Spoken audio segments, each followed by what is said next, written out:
Salut à tous et bienvenue sur le Tycoon-Cast épisode 2. Avant de démarrer cet épisode, je tenais à remercier toutes les personnes qui m'ont fait un retour pour le premier épisode. Vraiment, ça m'a fait plaisir. Je vais également essayer d'être un peu plus constant sur les épisodes que je mettrai en ligne. J'essaierai d'en mettre 2 ou 3 par mois. Ça me prend beaucoup de temps, mais c'est quelque chose que je fais avec plaisir et j'aimerais poursuivre sur cette voie. Également, je tenais à préciser l'avenir de la chaîne. Alors oui, la chaîne vient de démarrer, mais je pense que c'est important de préciser vers où j'aimerais aller. Alors déjà, j'aimerais avoir un format de débat, donc c'est quelque chose qui est prévu pour ce mois-ci. Un deuxième épisode avec un débat avec des amis, et j'aimerais également me lancer dans le format d'interview. J'aimerais interviewer des entrepreneurs, des gens dans le système éducatif, mais aussi associatif, ou même dans le milieu musical. Et j'espère pouvoir le faire cette année, dans les mois à venir. C'est quelque chose qui m'intéresse beaucoup et je pense qu'il y a quelque chose à faire. Et j'aimerais vraiment m'améliorer dans cet exercice. Maintenant qu'on a parlé de tout ça, on va pouvoir entrer un peu plus dans l'épisode.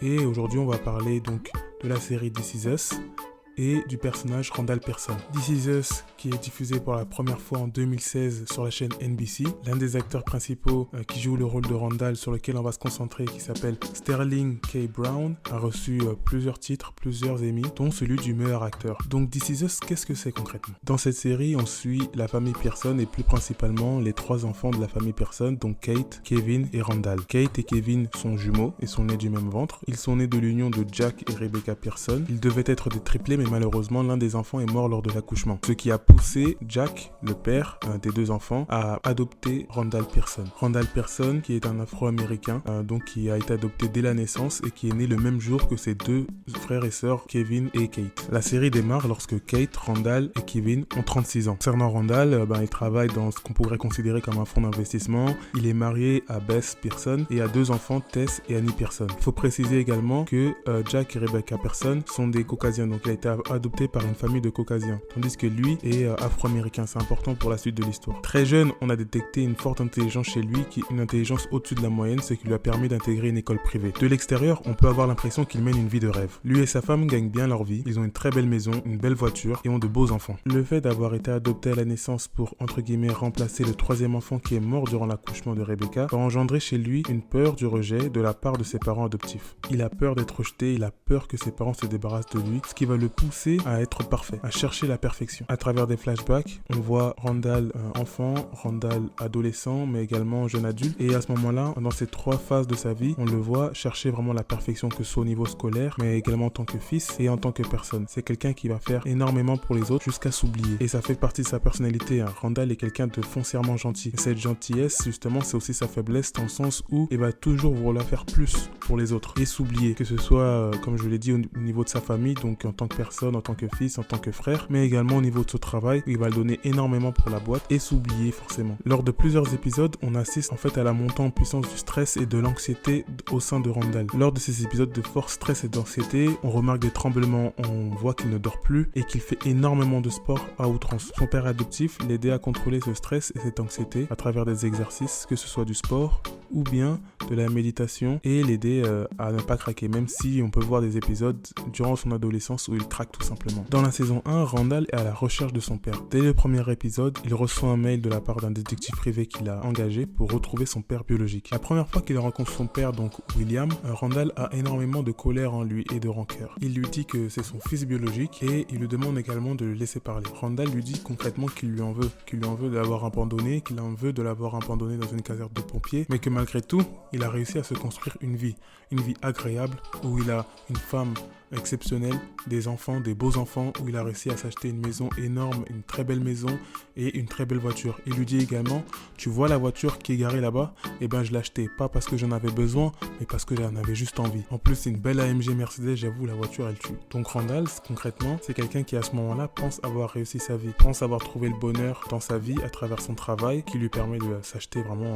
tout et n'importe quoi. Il y a un épisode où il s'achète un yacht et avec sa famille qu'il a réussi à construire, voilà, il mène une très belle vie et il essaye de prouver à son père que malgré le fait qu'il l'a abandonné, qu'il a réussi à réussir sa vie sans l'aide de son père biologique, sans William. Et c'est à ce moment-là où William l'invite à rentrer chez lui, il accepte directement. Et à ce moment-là, on se rend compte que la seule envie qu'a Randall, c'est de pouvoir parler à son père et surtout lui montrer sa famille, lui montrer la vie qu'il mène et aussi de l'héberger tout simplement, puisque son père à ce moment-là, son père biologique, vit dans un petit appartement, seul, avec pas beaucoup d'argent, donc la seule chose dont il a envie, c'est de pouvoir prendre soin de son père. Et dans le même épisode, on apprend qu'en fait son père est atteint d'un cancer et qu'il est en phase terminale. C'est cette nouvelle qui va être l'élément déclencheur et qui va progressivement créer ce stress et cette anxiété qui va tout simplement le briser. Cette nouvelle va également l'impacter dans son travail. Son patron va le mettre en concurrence avec l'un des autres partenaires de ce fonds d'investissement. Donc il y a vraiment un cocktail qui fait qu'il est, il est au bord du gouffre.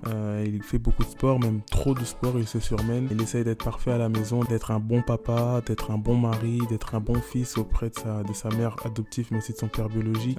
Il essaye d'aider également son frère qui a des soucis vis-à-vis de son travail, qui se cherche encore. Donc vraiment, il est complètement dépassé et il prend tout sur lui. Et il y a un épisode où on assiste tout simplement vraiment à la crise de Randall. Donc cet épisode fait suite à l'épisode où son père lui dit qu'il veut arrêter la chimio. Il veut complètement arrêter la chimio, il veut passer à autre chose. Et concrètement, il lui dit que j'ai envie de mourir, quoi. En tout cas, c'est comme ça que moi je l'ai compris, parce que forcément, il a arrêté la chimio. Juste après, il a un rendez-vous avec une personne justement qui va s'occuper des obsèques, etc., etc. Donc il prévoit déjà en avance et c'est quelque chose qu'il n'arrive pas à accepter, puisque comme je vous l'ai dit, il a 36 ans et il a connu son père uniquement à 36 ans. Et donc du coup, il n'a pas pu vraiment profiter de sa présence, profiter de sa personne et vraiment apprendre à le connaître. Donc je crois que la première saison, elle se passe sur 1 an, si je dis pas de bêtises, ou en tout cas 10 mois, 1 an. Et du coup, il n'a pas pu vraiment connaître son père. Donc durant l'épisode où Randall va craquer, on le voit tout simplement aller de droite à gauche. Il est dans son travail, il a une réunion hyper importante avec un client hyper important, mais il perd ses moyens puisqu'il n'arrête pas de penser à son papa. À un moment, il reçoit donc un appel de l'infirmière qui s'occupe de son père et qui lui dit que son père l'a enfermé à l'extérieur. Donc il est obligé de retourner chez lui,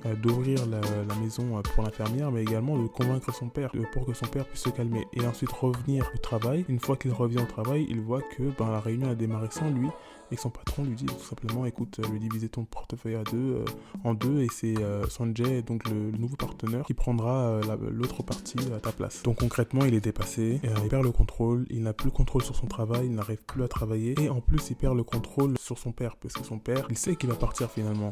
Juste avant, il a eu une réunion donc avec une personne s'occupant des obsèques, etc. Donc c'est une évidence que son papa va partir. Mais il n'arrive pas à l'accepter et ça le bloque dans son travail, ça le tétanise et c'est à partir de ce moment-là qu'il va craquer. Le jour de sa crise, il doit assister à la pièce de théâtre de son frère, Kevin. La pièce est prévue en début de soirée, toute sa famille sera présente. Mais au lieu de prioriser sa famille, il va prioriser son travail. Il va appeler son frère en lui disant « Écoute mec, je suis débordé, je vais pas pouvoir venir, je suis vraiment désolé. » Dans cet épisode-là, dans sa voix, on sent vraiment qu'il est au bord du gouffre, qu'il va craquer. Et son frère a un souvenir qui va lui revenir en tête. Son frère Kevin, à la base, c'est pas vraiment quelqu'un qui est assez empathique avec son frère Randall. Mais cette fois-ci, il décide d'agir correctement. Cette fois-ci, il décide d'agir comme son père aurait voulu qu'il agisse. Donc il part de sa pièce, il s'enfuit de sa pièce alors que sa pièce allait commencer, sa pièce de théâtre, et c'est lui l'acteur principal, et court vers son frère. Et on arrive à la scène où Randall craque. On voit Randall par terre, qui pleure, qui tremble, tout ce stress, toute cette anxiété en fait remonte et il n'arrive tout simplement plus à garder le contrôle. Juste avant, lorsqu'il appelle son frère et qu'il raccroche, on le voit devant son PC et il n'arrive tout simplement pas à travailler. En fait, il n'arrive plus à rien. Il a perdu le contrôle et voilà, c'est l'anxiété qui a pris le dessus. Et pour faire une petite parenthèse, moi ça m'est déjà arrivé ce genre de situation-là. Alors j'ai pas pleuré, j'ai pas craqué à me mettre par terre et tout, mais j'ai eu des situations très stressantes et certains d'entre vous le savent. Pour ceux avec qui j'ai pu travailler en audit, j'ai eu des situations où je n'arrivais plus à bosser parce que j'étais beaucoup trop anxieux. J'étais beaucoup trop anxieux, je n'arrivais plus à bosser, je n'arrivais plus à rien faire, j'étais beaucoup trop stressé. Alors que parfois c'est des situations où tu n'as pas à stresser, mais ma personnalité a fait que j'ai perdu tout simplement le contrôle. Donc maintenant notre personnage Randall Pearson, comme je vous l'ai dit, il a complètement craqué, il est au bout du gouffre. Durant les épisodes qui vont suivre, il va prendre des vacances et il va partir avec son père dans son lieu de naissance, donc je crois que c'est Philadelphie si je dis pas de bêtises. Il va également à la rencontre du cousin de son père, donc il rencontre sa famille étendue, et donc le lendemain lorsqu'il rencontre le cousin de son père va mourir tout simplement. Son père est en train de mourir, il va l'amener à l'hôpital, il va tout faire pour l'amener dans un autre hôpital, mais les docteurs vont lui dire écoute, ton papa va mourir, on est vraiment désolé. Donc du coup son père meurt et il revient donc chez lui auprès de sa famille, il fait le deuil et cet épisode-là est très important, l'épisode où il fait son deuil, puisque en fait c'est là où on se rend compte de l'impact que va avoir son père adoptif chez Randall. Le jour où il va faire le deuil de son père, où il va se réunir avec sa famille pour pouvoir faire le deuil. Il reçoit un colis, le facteur amène un colis, donc c'est une boîte qui est remplie de poires et qui a été envoyée par son entreprise. Une boîte de poires avec une carte où il y a écrit « Désolé pour ta perte, l'équipe ». Sachant qu'il est allergique aux poires et que ça fait plus de 10 ans qu'il travaille chez eux. Donc c'est une information qu'il doit savoir. Et donc le facteur qui lui a amené ses poires lui demande « Où est William ? Je m'inquiète, je ne l'ai pas vu depuis plusieurs jours et je connais sa situation, je sais qu'il a un cancer et ça m'inquiète beaucoup. » Ce à quoi Randall va lui répondre que son père est décédé malheureusement. Il lui demande également comment est-ce qu'il connaît son père puisqu'il ignorait en fait leur relation. Il va lui répondre « Votre papa, lorsqu'il faisait ses promenades matinales, il n'hésitait pas à venir me voir, à me poser des questions, à savoir comment j'allais et également il me demandait comment allait ma fille, il n'hésitait pas non plus à aller voir d'autres gens du quartier. Donc c'était quelqu'un qui vraiment profitait de l'instant présent, qui profitait des gens qui étaient autour de lui et qui était foncièrement bon et qui va toujours essayer de profiter donc de l'instant présent. Et pour lui, profiter de l'instant présent, c'est demander tout simplement comment va l'autre personne, la personne qui est en lui, demander des nouvelles, parler. Voilà. Ce qui importe le plus chez William, c'est l'humain. Donc on revient à cette idée du premier épisode, de profiter de l'instant présent. Et c'est important pour la suite. On va avancer un peu plus, on va aller en début de soirée. En début de soirée, il y a la pièce de théâtre de son frère, il y assiste. Et à la sortie de cette pièce de théâtre, il reçoit un SMS de la part de son travail qui a besoin de lui sur un dossier. Il va donc rejoindre son équipe et c'est à ce moment-là, pour moi, que Randall va vraiment devenir l'homme que son père adoptif et son père biologique souhaitent qu'il devienne. C'est à ce moment-là, précis. Et je dis ça, mais ceux qui ont regardé et connaissent la saison, je pense que vous serez plus ou moins d'accord avec moi à ce moment-là. C'est-à-dire qu'il va tout simplement faire la remarque à son patron, à son équipe, que ça fait plus de 10 ans qu'il travaille pour eux, que la seule chose qu'il lui envoie, c'est une carte signée l'équipe, alors que ça aurait pu être personnalisé. Il a quand même perdu son père, qu'il lui envoie une boîte remplie de poires alors qu'il en est allergique. Donc, il leur dit tout simplement il y a quelque chose qui ne va pas et il démissionne. Il dit je démissionne, j'arrête. Et c'est à ce moment-là où son patron, son ancien patron du coup, lui dit tu vas faire quoi maintenant, puisque en fait Randall dans l'histoire, surtout dans cette boîte, c'était son top guy, il le disait. Il lui a ramené 80% de son portefeuille client, c'était le numéro 1 dans sa boîte. En moins de 10 ans il est arrivé partenaire, donc vraiment Randall est un génie dans cette boîte-là, c'est vraiment le top guy quoi. Mais lorsqu'on a vu un moment de faiblesse, c'est à ce moment-là où on a essayé de l'écraser. Et donc à la question que son patron lui a posée, donc qu'est-ce que tu vas faire maintenant, puisque toute sa vie, quasiment toute sa vie, il a travaillé pour cette entreprise et en plus il lui a donné des nuits, il lui a donné des matinées, donc vraiment une grosse partie de sa vie. Il lui dit tout simplement je vais essayer d'honorer la mémoire de mon père, et pour honorer la mémoire de son père décédé, ce qu'il dit c'est qu'il va déjà peut-être commencer par faire une petite promenade, essayer de parler au facteur ou à ses voisins, et c'est là que Randall va commencer sa nouvelle vie. Chaque matin, Randall à la base c'est quelqu'un qui va faire son footing. Cette fois-ci il décide de ralentir, il décide de mettre un peu le pied sur le frein. Pour moi à ce moment-là il lâche prise, il sait qu'il ne peut pas tout faire tout seul. C'est ça son plus gros défaut, c'est qu'il veut tout contrôler et tout faire tout seul, il ne sait pas déléguer et du coup ça le met dans des situations assez compliquées qui font qu'il engrange énormément de stress et beaucoup d'anxiété. À ce moment-là il dit également à Sanjay, donc le nouveau partenaire, tu peux prendre tout mon dossier, tous mes clients, moi j'arrête. On pourrait considérer que ici c'est un aveu de faiblesse de la part de Randall, mais en réalité non, lui-même le dit, il est venu, il a vu, il a conquéri et il a plus rien à prouver en fait dans cette boîte. Finalement, lorsqu'il attendait justement une reconnaissance, donc au moment où son père est mort, quelque chose de la part de ses collègues, il n'a reçu qu'une boîte de poires à laquelle il est allergique et en plus une carte qui n'est même pas personnalisée de la part de son équipe. Son patron ne lui a rien donné et en plus son patron lui envoie un message pour qu'il puisse revenir au bureau le jour du deuil de son père pour qu'il puisse venir l'aider sur un dossier. Moi je pense qu'à ce moment-là, Randall se dit tout simplement que la boîte pour laquelle il travaille est complètement aux antipodes de ce qu'il représente. C'est une boîte qui est aux antipodes de sa personnalité puisque c'est quelqu'un qui est gentil, quelqu'un qui est foncièrement bon, tandis que sa boîte, c'est une boîte de requins où au moment où on voit la moindre faiblesse, on essaye de te tuer.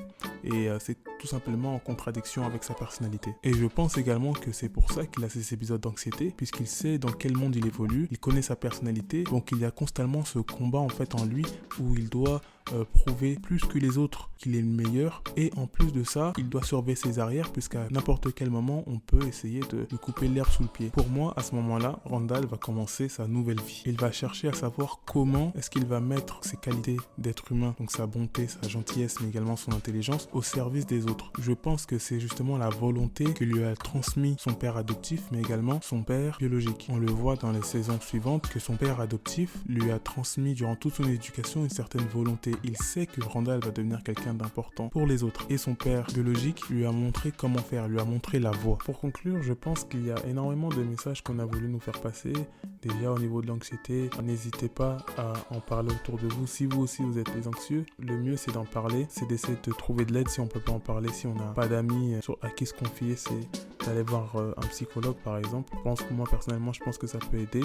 En tout cas, n'hésitez pas à en parler. Moi, ça m'a beaucoup aidé de pouvoir en parler autour de moi. Également, l'autre message que j'ai retenu de cette saison, c'est notamment celui de la relation entre William et Randall. C'est qu'en fait, vous savez, on a tendance à dire tout le temps on vit qu'une fois.